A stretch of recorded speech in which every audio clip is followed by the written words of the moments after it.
പാചകവാതകത്തിന് വേണ്ടി നിരവധി ദിവസങ്ങളിൽ കാത്തിരിക്കുന്ന കാലം അവസാനിക്കാൻ വേണ്ടി പോകുന്നു.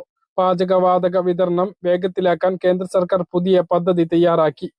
ബുക്ക് ചെയ്ത് 24 മണിക്കൂറിനുള്ളിൽ LPG സിലിണ്ടറുകൾ ലഭ്യമാക്കുന്നതിനുള്ള പദ്ധതിയാണ് petroleum and natural gas regulatory board തയ്യാറാക്കിയിട്ടുള്ളത്. ഉപഭോക്താക്കളുടെ പരാതി കുന്നുകൂടുന്നതിന്റെ അടിസ്ഥാനത്തിലാണ് നടപടി സ്വീകരിക്കുന്നത്. ബുക്ക് ചെയ്ത് 24 മണിക്കൂറിനധികം സിലിണ്ടർ വിതരണം ചെയ്യാൻ ഒരു ഏജൻസിക്ക് കഴിഞ്ഞില്ല എങ്കിൽ തൊട്ടടുത്ത മറ്റേതെങ്കിലും കമ്പനിയുടെ വിതരണക്കാരിൽ നിന്നും പാചകവാതകം വാങ്ങാൻ ഉപഭോക്താവിന് സാധിക്കും. ഇതാദ്യമായാണ് ഉപഭോക്താക്കൾക്ക് വ്യത്യസ്ത കമ്പനികളുടെ LPG സിലിണ്ടറുകൾ വാങ്ങാനുള്ള അവസരം ലഭ്യമാകുന്നത്. പൊതുമേഖലാ കമ്പനികളുടെ സേവനങ്ങൾ പരസ്പരം ബന്ധിപ്പിക്കുന്നതിന്റെ ഭാഗമായിട്ടാണ് നീക്കം.